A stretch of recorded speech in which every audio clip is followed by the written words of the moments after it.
Hello, everyone. It's the Rational Female here today, and I've got the lovely Tim Goldich, and we're going to be talking about whether or not modern dating has gotten harder and how feminism has played a role in that. And I think this is a very important topic. I did a video on this, on whether or not on why modern dating has gotten harder, and I think that there's a lot to be said for the issues of modern dating to be a lot of it to be attributed to feminism.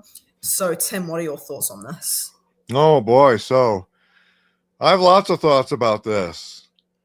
Yeah, that's an oceanic thing. I look at a whole stream of events in modern history.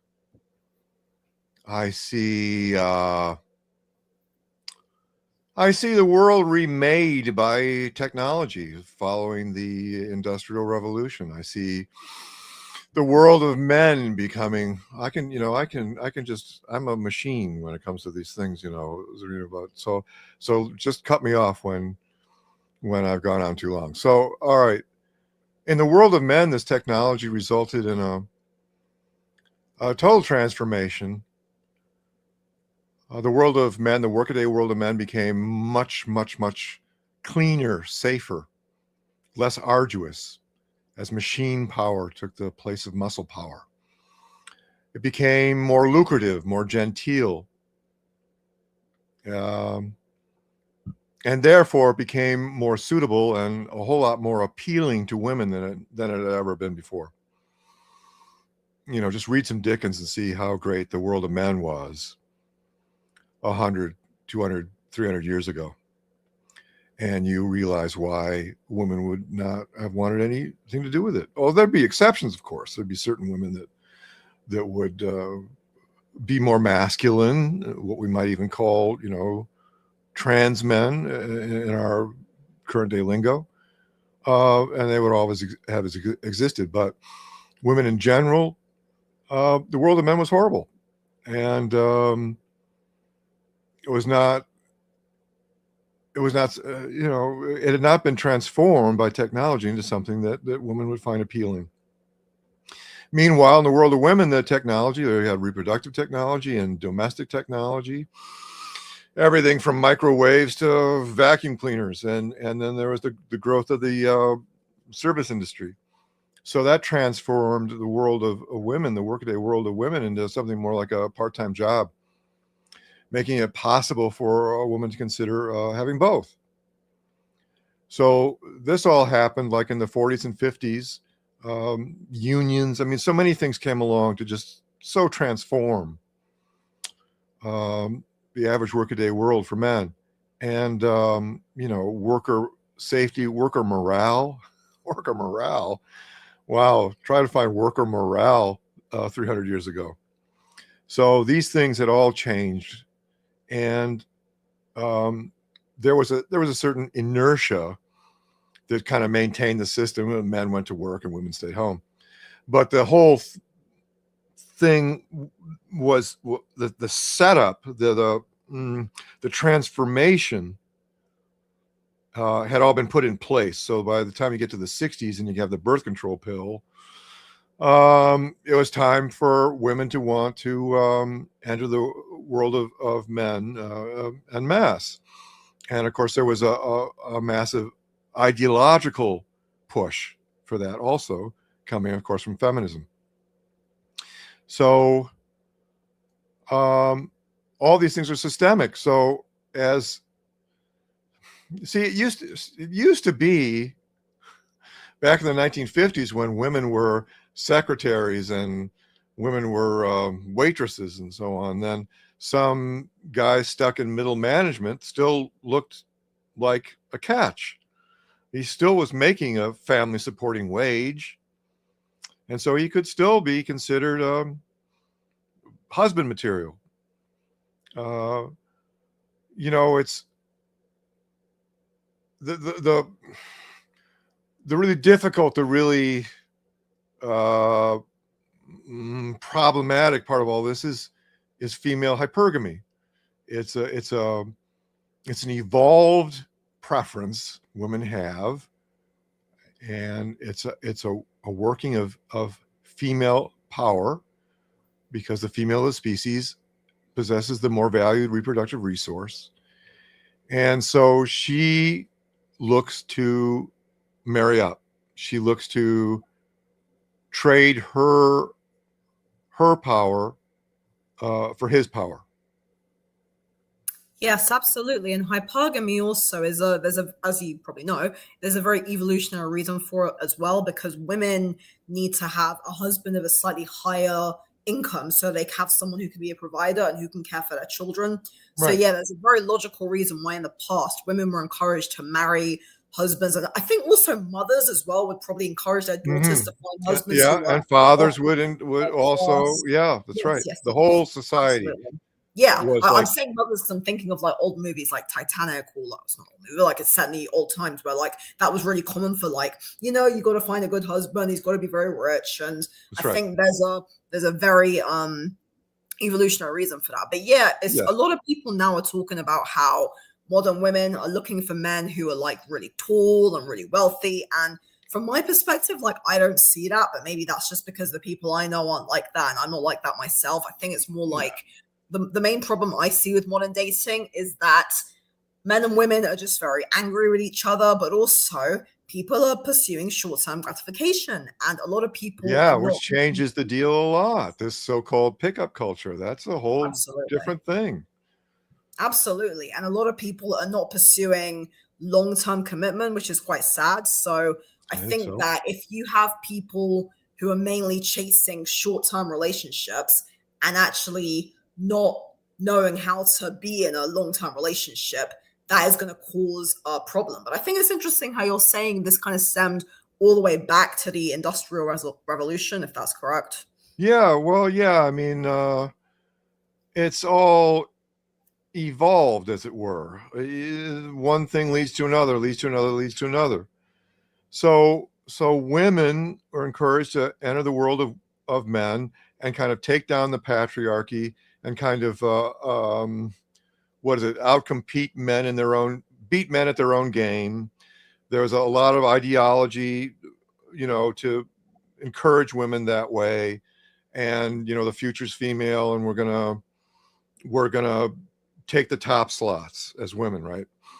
And so feminism very much downplayed the world of women, as basically describing it as illegitimate, as just a place of victimhood, as Yes. a place where nothing happened there. It was this idea that, well, in the words of Natalie Angier, who's a prominent feminist, she said simply, "The world of men is the world." Right. So That's that's really so that's interesting, the isn't it? attitude. You think that's the belief system. That's what's going on there. And Yeah. so, but among the plethora of consequences, you have now these PhD women driving a Mercedes, and they're looking to marry up because they're biologically and we need to address this. We need to address this. So hypergamy. Um, the the negative or the angry or the judgmental interpretation of hypergamy is women um, not willing to like settle for their own male equivalent, but rather demanding that the man have more. That's kind of like the MRA interpretation of hypergamy, where it's just a big judgment against women. But the thing is, both sexes seek to fall in love. They just fall in love through differing stimuli, different things trigger falling in love. So, a man, a woman doesn't really fall in love with a man as much as she falls into a kind of a sexualized and romanticized respect with a man. A man she looks up to, a man you see who will be superior to her as a man, who will be more of a man than she is, right? That he I will, wrote that Rollo Tommaso said, Rollo Tomasi in The Rational Male said that yeah, men love idealistically and women love opportunistically, which I think is interesting. Okay, that's fine. That's a judgment, though. Yeah, That's, it's very you red know, pill. It's an interesting so observation. that's one way of looking at it, and we can look at it in ways that do not stimulate intersex resentment so much. So women are just looking to fall in love. Yeah. That's all. And when they're looking for a man who's superior to them along manly ways, they're really looking for a man who's equal to them, because they know that they are more than on the feminine ways. Right? So the woman operates from the assumption that she has superiority in terms of like beauty, grace, goodness, home, family, parenting, basically all things along the love axis. So when she looks for a man who's superior to her in intellect, competence, prestige, toughness, strength, courage, things along the respect axis, she's really looking to find an equal, her Right. equal, you Okay. see. And so the upshot is, for dating, though, um, if women do not find what they are biologically, psychologically programmed to attract to and fall in love with, then you get pickup culture. Yeah. They just go for sex. Then they start watching pornography. They go, wow, that's hot. Look at that guy with the 6-inch dick, or 8-inch dick, or whatever it is. And they kind of get hooked erotically, much like men have. And it's like, because women, of course, experience sexual ecstasy also. And um, so along with a dose of ideology, they can think, well, I'm entitled to this. Men do it. Why can't I do it? It gets framed like that.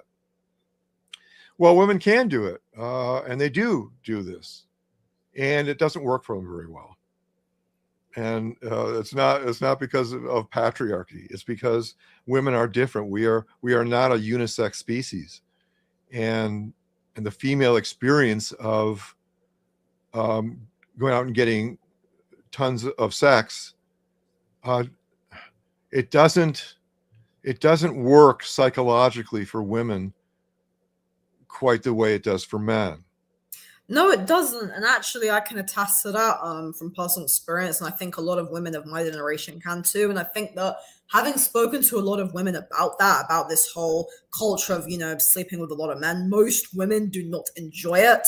Yeah. And I think, and, as you alluded to, the birth control pill really did change everything with the rise of no consequence sex. And I also did a video talking about the sex revolution and how, Calderazzi, Goodwin Pincus, all these men were the ones who created the pill. And I think that, you said something interesting about how women are looking for their equals, because I would say, in a way, yes, in the sense that women are looking for someone who can match their kind of gender, especially the more intelligent you are as a woman, or the more high earning you are, the more educated you are. But generally speaking, I think women are probably looking for someone who's slightly above them, and they're looking for someone who is more kind of maybe more successful than them. Yeah. Well, Yeah. totally, of course, I agree completely. And there's an illusion in there. There's a falsity in there. There's this idea that women are sort of masochistic, and they're looking for a man to dominate them, and they're looking to be less than. And Gloria Steinem called marriage a partner, an institution for 1.5 people, where of course, man was the one person, and the woman was the half a person. This is false, though, because this all comes down to not understanding what women have and have always had. It's not understanding the immense power and importance of the world of women and what it has done. there's a theorist named Lloyd DeMause, and he created what he called a psychosocial history of the world. And for him, it's not about kings and inventions and wars and so on. For him, history is divided up into periods that are defined by what level of the evolution of human parenting is at each of these places. He sees that. He sees the evolution of human parenting as the evolution of human empathy and like social intelligence and compassion spread wider, and and he sees women as the primary driving force in that evolution, and is basically driven by women who parented better than they were parented. Right. I remember you mentioning Lloyd DeMars when we talked in not on another stream like weeks ago, but I also think you touched on an important point, how feminists seem to frame the whole world as it's a man's world and men are in charge, and they completely deny the feminine experience, which I think makes feminism a very, very misogynistic ideology. Very misogynistic. Very misogynistic. Absolutely. Women, like Mary Wollstonecraft, she basically said women are inferior to men. Simone de Beauvoir, she said that women should be pursuing respect, that to pursue love and lovability was illegitimate, and that the women needed to be doing what the men are doing, which is totally male chauvinist. You see, it's totally male chauvinist. It's totally misogynist, as you say. It's underappreciating the feminine and the world that the feminine built.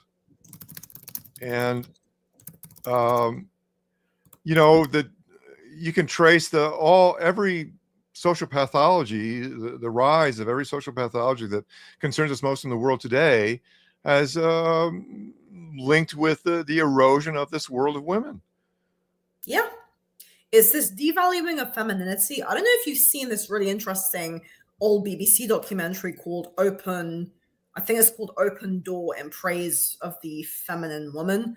And it talks about, you've got these women of the 70s who are talking about how they feel like femininity has been devalued by women's lib, and how being a wife and a mother, or even just being a woman who wants to be in a relationship with a man and not be, you know, the kind of more domineering partner, how that was really being devalued. And I think there's something sad about that, because there is this whole world of womanhood. And that actually is why I create the subreddit Women's Advocates, to kind of talk about, you know, actually celebrating women, but without the feminism, because it seems now anytime you want to say anything about women or women being empowered or anything to do with the feminine, it always seems like, oh, it's feminist. And we get that with movies. Like any film or any story about women is automatically a feminist story. And I think that's ridiculous. Like, for example, Disney movies are all about women, but they're not feminist.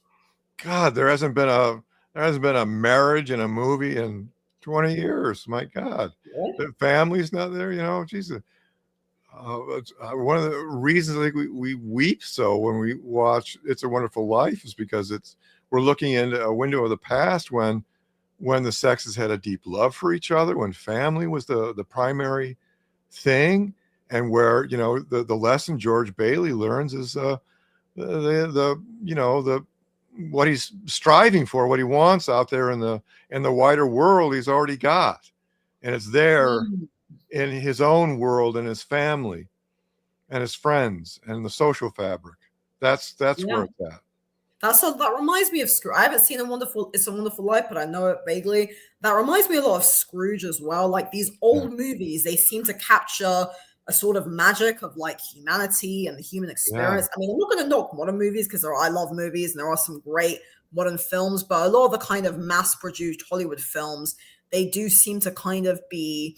What I really hate, though, is like how a lot of modern movies and shows in general now seem to be pushing this like anti-male bias. I don't know if you've seen Adolescence, but I've heard about it. I know about it. I started watching some of it. I couldn't bear it. It just seems like propaganda. And I think this is very sad. And like, when I watch TV shows now, like there are so many there are subtle things, like you'll have a woman who's very snarky towards men, and that's just seen as funny.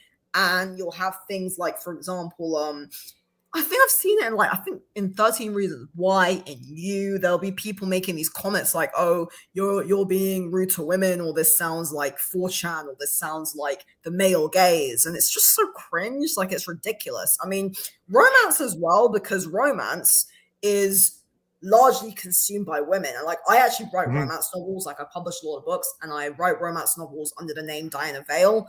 But Uh-huh. I do think that romance in general, like that is such a female, 80% of romance readers are women, and also most romance authors are women. So the idea of wanting to kind of not show marriage or love, romantic love in stories, seems very antithetical to what females want and the feminine experience, which is Right. very, very strange. It is very strange. Yes. If you look at romance novels, you see what women actually want. Right? These are fantasies, and this is what women are really key to. Is this alpha male, and he's magnificent, and he's a little dangerous, and he's powerful, and he's dominant, and this is what women evolved, and yet, like you say, it's perfectly understandable from a evolutionary psychology point of view. If you just understand how brutal the past was, and the further you go back in history, the more brutal the average living conditions were, you can see why, of course, women that connected with a big, brute, dominant sort of male who could gather resources and protect were, of course, the women who were more likely to survive, and their genetic material was more likely to survive. Their children were more likely to survive. And so those are the traits that made it into the gene pool. Those are the women that primarily were successful in getting their genes in the gene pool. And so they form the genetic blueprint for subsequent generations. And this went on for millions of years. So, it's that gets you down to another rabbit hole. So what instinct do we attempt to overcome versus what instincts do we accept? And I'm inclined to accept the instincts of sexual attraction. I don't see how they can be changed. I could be wrong, but it seems to me that sexual attraction is not a choice, that it's not something we choose. It's something it's built into us, and I don't think it can be changed. So, wow. So what do we do as women rise and they look around and they're looking to get that alpha male? Again, it was one thing to latch hold of an ordinary wage earner man. Any guy with a family supported wage back in the 40s and 50s and so on would suffice. But now that women are in general a little higher than men in terms of educational level, and often out earn men, and often are of a higher status than the men. How does a woman fall in respect with a man when she's Right. above him in those ways? And how does she fall in respect with a man when men are so widely ridiculed and disrespected? Well, masculinity has become so devalued, and I think my generation of women, like I feel this as well. Like most of the men in my generation have become very, very soft, and they're not actually very alpha. And I think that's interesting how most romance books, they depict mafia or alpha. They don't actually, Vampires, these men who are yeah, superhuman, yes, John Huston talks about that. Yeah, and I think they don't depict, most of them don't depict like ordinary men. or No. ordinary women, which I mean, mine Do actually any do of them? because I they're mean, about I diversity. made a little bit of a study. Of course, I don't read romance novels, but I mean, I Yeah. did dig into them. I didn't see any shoe salesman as the love interest in a romance novel. Yeah, it's usually a billionaire or mafia. I mean, my Yeah, ones are about university students, so they're about people at university. But I do have one which is about a professor and a student. But yeah, I think that because but like of he's still feminism. above her, you know, in terms Yes, of absolutely, yeah. And the status and so rise on. of the feminization of men has really made it hard for women to find a partner. And actually, Yeah, this is there's this woman I watch on YouTube because I watch a lot of different YouTubers, and she's called Encipher, and she talks a lot about how feminism has really devalued masculinity so much that now modern women can't find a man to marry. And Phyllis that's right. Schlafly, who you're probably familiar with, like she Oh talked yeah, about sure. this a lot, and she Oh was yeah. saying about how this is going to be the end of marriage, and I think she was right. I'm not saying I I agree know with she was dead on. She was a smart her. lady. She was a Very PhD. smart. She's She very was independent. also, yeah, You and know, she was also like she wasn't really a traditional woman either. She was a very no, careerist woman. Like that's she has right. six She was children, the very model of the feminist, politics. except she didn't have a feminist belief system. Absolutely. Same with Margaret Thatcher. Like those Yeah, women were very, very much like what feminists should be promoting. I mean, even right. now we've got a lot of these women in politics, like Georgia Maloney and the Prime Minister, President of Japan. These are women making waves, and we never hear feminists talk about them. So No. it's not really a women's movement; it's a movement for certain types of women. Yeah. Yep. Yep. Phyllis Schlafly. I mean, she's a laughing stock, and she was right. She Yeah. was right about everything. She was right. As women, this Equal Rights Amendment, she could see in her crystal ball that it was also an Equal Responsibilities Act. Yeah. It was not an Equal Responsibilities Act as written, but it was bound to lead to women on juries and women in the military and women doing hard hazardous labor and so on. And Schlafly was of the opinion that women had a pretty good deal. Yeah. Of course, that's a judgment, but it's a sustainable judgment. I mean, you can certainly look at it. It wasn't crazy. She wasn't crazy. She just saw the power and importance of the world of women, and that women had a good deal within that structure in And many she ways. was In many ways, sorry. and she And was she was right. Yeah, and she was sticking up for women who weren't actually being represented by feminism. And Yeah. also, she predicted the modern gender ideology. When she Yep. said that it would lead to a sex neutral society, she literally predicted that. Yeah. Right. Every dystopian novel you ever read predicts an androgynous future. Certainly, 1984. You have Julia there, and when she and what's his name, Smith or something, Winston uh, Smith, yes. yeah, they find what they think is a private room above a antique store, and she smuggled some cosmetics and so on, and she's all giddy because she's going to make herself up as a woman. She's going to be female, and she's very excited to do that, and very excited to turn on Winston is his name or something. What was his name? Yeah, Winston, Um, yes. Winston, yeah, and work, the erotic sparks of male and female um, polarity, and Right. because they were forbidden in the world of Yes. 1984. Yeah. And gee, look what we have now: women Well, it's funny embarrassed you to be said that women, because and I published 2 years, no, 3 years ago, in 2023, a dystopian novel called Tic Tac Toe. I just shared the link in the chat.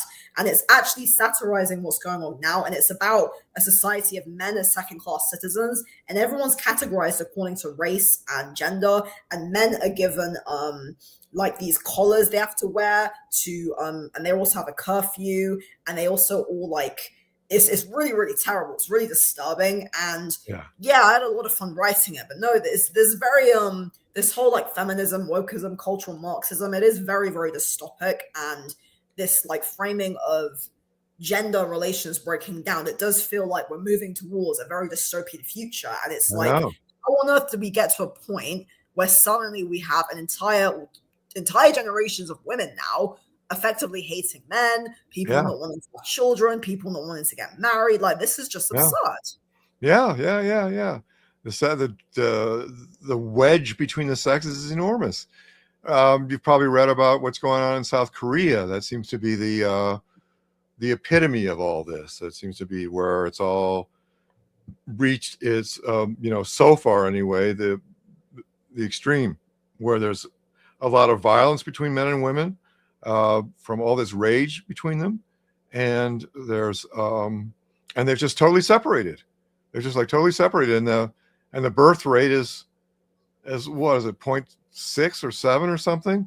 You need 2.1 in order to sustain your population, and they're down to like Right. 0.7. I mean, they're not even producing half the children needed to replace the adults. Yeah, is this really what we want to be doing? So gender equalism is what I regard as the solution to all this. Yeah, absolutely. I think there's a something to be said for the idea of men, because I don't know if I understand what you mean by gender equalism. It's more equality of opportunity, not equality of outcome. If I'm That's right. correct. That's a key piece. Yeah, Yes, yeah. Just find some- that is a key piece of it. Yeah. So gender equalism. So I think that the internal assumption in all things feminism, doesn't matter what wave it is or what form it takes, the underlying assumption is men have the power, women are the victims, and Yeah, therefore everything sort of operates out of that primary assumption. And from there you go to man bad, the overempowered oppressor, woman good, the innocent victim. And therefore, so we're going to punish and take power from man bad, the overempowered oppressor, and we're going to reward, extra protect, and advantage woman good, the innocent victim. You see, and that's going to lead to equality. That's the feminist presupposition. That's the foundation of what feminism is and what it's all about. So gender equalism comes from its founding assumption is that it all balances out. It all balances out between woman and man. It always has. So that means that in the power and in the victimization, the freedoms, the constraints, the joys, the sorrows, the good and bad, light and shadow, it all balances out between woman and man, and it always has. It all balances out except for one thing. We don't believe that. Instead, we believe that men have the power and women are the victims. And that, for me, is the poison. That's the one-sided falsehood that poisons everything. It's just believing that.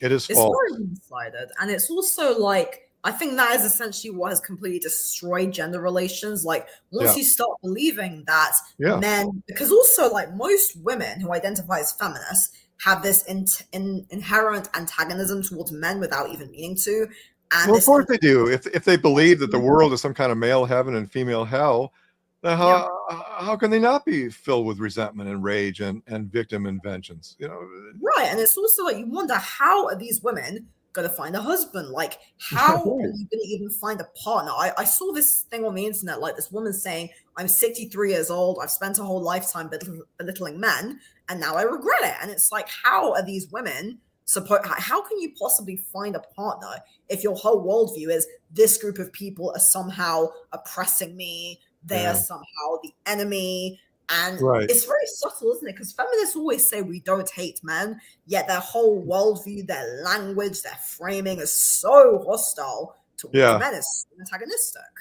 Entirely. Patriarchy.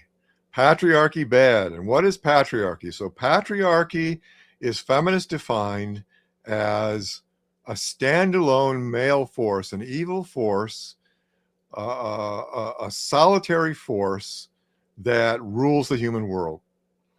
Well, I would propose that as feminists defined, this so-called patriarchy never existed. Yeah, I agree. That patriarchy is a valid word, but only when understood in conjunction with the mirror opposite matricensus. That's a David Shackleton term. Matricensus, it means the female consensus, the sisterhood. So if you understand that there's this mirror opposite, that through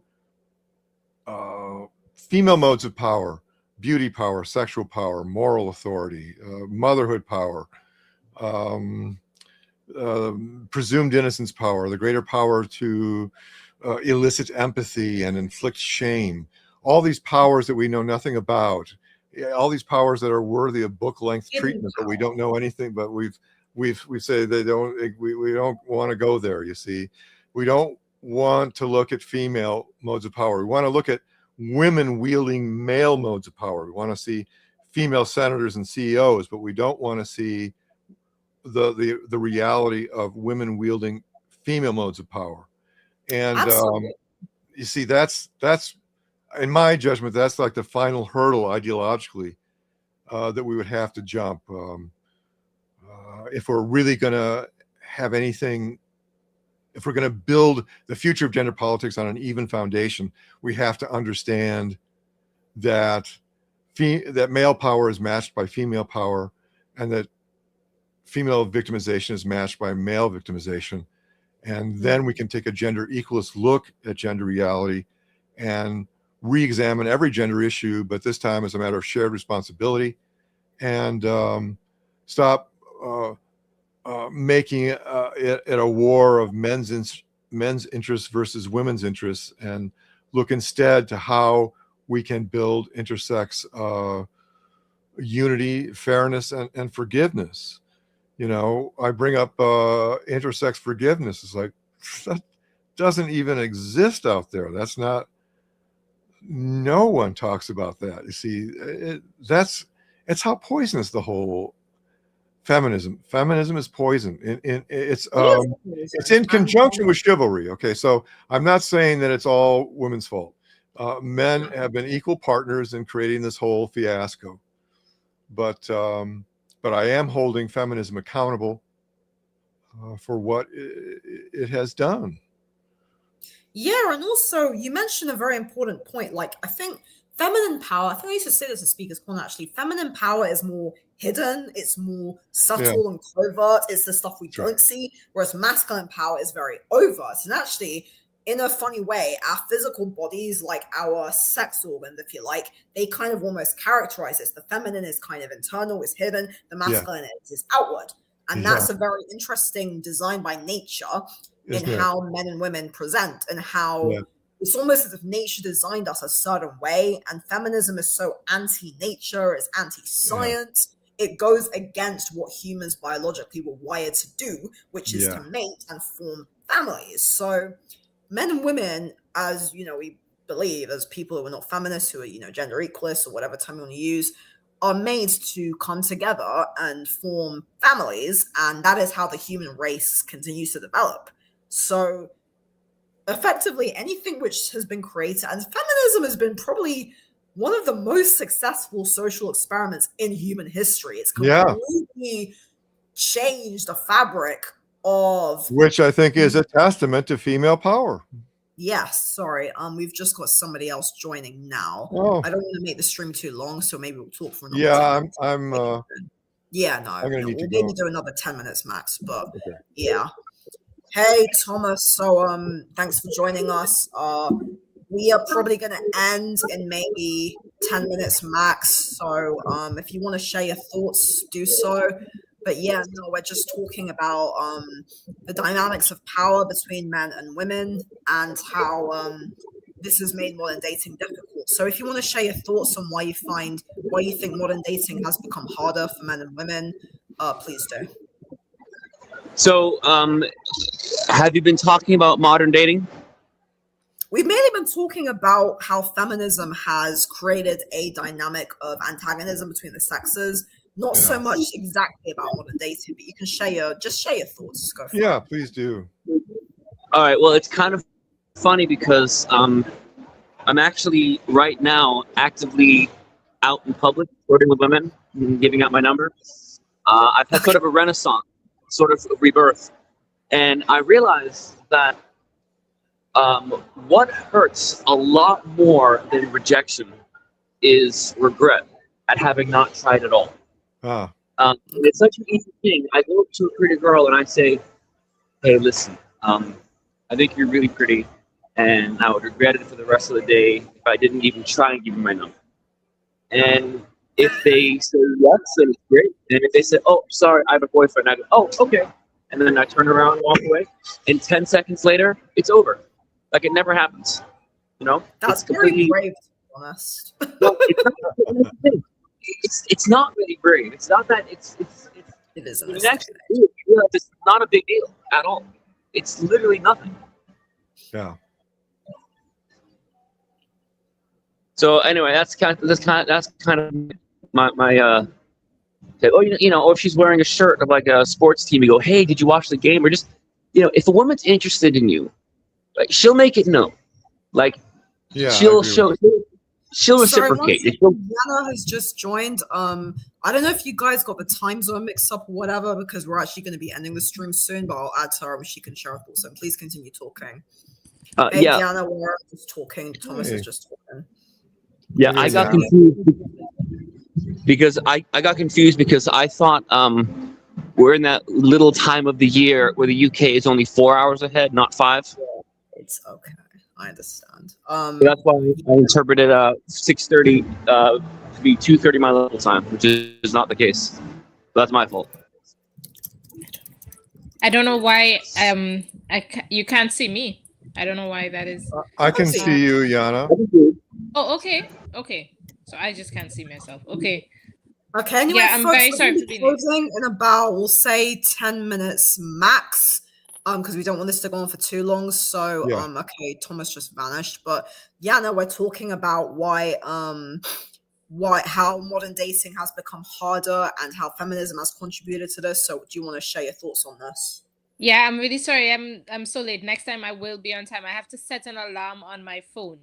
And Okay. definitely, yeah, dating, I think it's really interesting. From a psychological perspective, I'm looking a lot into like this whole avoidant versus anxious attachment and stuff like this. And I think some people define it like avoidant attachment, but I think what it boils down to is that when people go out there and have relationships and they get hurt really badly, people don't really forget that hurt so easily, because to deal with all the emotional pain, and then you don't trust the other person, and I think it just really creates a sort of messy situation where there are a lot of hurt people out there and they don't trust each other, and it becomes very difficult for people to actually trust each other, settle down, and know that they will. On top of that, we've lost community, so we don't have like what we had before in terms of community and the church or whatever. Not that I'm religious, but I'm just saying we don't have this sort of structural community that would just say, okay, these are the rules. If you do this, then you're bad. If you do this, then so I think it's really a difficult time to find somebody, and people are navigating a lot of hurt people, and as well as they're navigating a situation without any without a community, which would have helped in the past. I wish I could see myself. I can't, so I don't know. It's Yeah. okay, I can see. Okay, good. Yeah. Yeah, no, that's a good point. And we've talked about this as well privately, how like community has led to a breakdown of lack of community has led to a breakdown of families, and how I was talking about this with someone recently today, actually, how in the past society was much more communal and family oriented, and now modern society, especially in big cities, has become so individualistic. It's become this very me culture, and I think people now are so preoccupied with themselves that people don't care so much about family, and family requires sacrifice, it requires commitment, it requires effort, and a lot of people now just don't want that. They just want to not have children, not get married. And I can see why, like for good reason, because it has become so difficult, down to feminism, down to family breakdown, down to, again, I'm not religious myself, but yes, I can see the value of religion in keeping society together. Sorry, Blueorange 22, what's up with your camera? We can't see you. Are you there or? There he is. Okay. Yeah, please. You're muted. I'm here. I just don't want to be distracting as I'm moving around. You know. No. By the way, just my hair looks a lot messier on camera. I promise, in person, it does not look like this. I don't know why. Something about the camera makes it look all wild and homeless-like, but it's not actually like that. Yeah, it's fine. Anyway, guys, if we're okay, I'm going to end the stream in 5 minutes. So, or, yeah, 5 minutes more. So, yeah, no, please. Yeah, this is exactly what we were talking about earlier. The more choice women have, the more higher their standards. And it's because when women become more educated and more kind of career focused, they start to obviously find it harder to find a man. And I think that because now, you know, as we know, girls are outperforming boys in schools, girls are more likely to go to university than boys or men. It's becoming much harder and harder, whereas in the past, because, see, this is the thing, like, women were less educated in the past in terms of less women went to university, but it was because women were viewed as being the ones who would be the wife and mother. And it's not because feminists have completely destroyed this narrative by saying that was because women were being oppressed. It's not the case. It's because women had a certain role to play in society and men had a certain role to play in society. And, you know, as you'll probably know, women still were educated. It was just usually upper class women were educated. Yeah, home educated oftentimes. Yes, absolutely, yeah. And they could do things like, for example, music or sewing, textiles. These things were very female-oriented professions. So it's not true that women were just suppressed and couldn't do anything. It's just such a horrible distortion of history. And you really have to dig online to find cases of women having been successful. I mean, I've got this book actually about, I can't remember what it's called, but it's about like women and anything which is about women. It's about like female power and the power of, I think I don't know what it's called. But yeah, this idea of women as having been all oppressed and not been doing anything, it is such a feminist-driven narrative. And I think all it does is harm the way in which men view women, but also how women view ourselves and how women view other women. I mean, I think of it like, who would have an easier time getting approved to start a group at their local university or at their local town center? A feminist group or a men's rights group? In what society does the oppressed class have more rights and more voice than the privileged class? In what society is the privileged class not allowed to speak on their own behalf? I mean, it's absurd. It's what I don't understand is how more people don't see it. But more and more, I'm starting to think that more people do see it. They're just afraid to speak out, or they think they're alone, or they think that if they do it, they'll be ostracized, which might be true. But what if every person who thought like us stood up at the same time? Yeah. Because there's power in numbers. And I think we have more numbers than we think. Because I think what's happening, Thomas, is what doesn't shift is the official belief system, whatever the hell that is exactly. But it's the Time magazine version of reality. That never seems to shift. That's always men of the power, women are the victims. We must, man must pour from his glass half full into woman's glass half empty. And this whole narrative of man bad, woman good, man bad, the overempowered oppressor, woman good, the innocent victim. They're not going to say it that bluntly, of course, but that's what's sort of underneath. That's sort of the assumption that lies underneath all. And that hasn't budged an inch. That official, I don't know what else to call it. It's the legacy media. It's as soon as you get up in the higher echelons, it becomes he for she. It becomes the official way of looking at things in the UN or in government or in the church or anything. And as soon as it get up to a certain level of authority, the feminist chivalry. But I think it's also interesting that, to me, I feel like women are the biggest losers in a sense of the entire dating game. I don't feel like men in the first will at least have it as bad, because, you know, there's this whole passport bros and all of that. So I feel like men have like the whole world because their standards are not the same.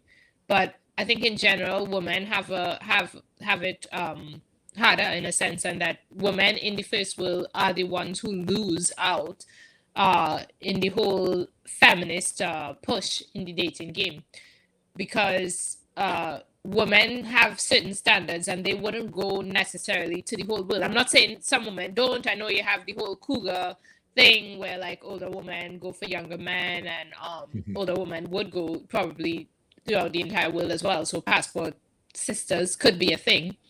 But yeah, it's a very obnoxious approach that they've taken. This is a comment. Right, Men I are agree. I'd like to close the stream now. It's been talking 15 minutes. Thank you everyone for tuning in. Had some people watch, which is really good.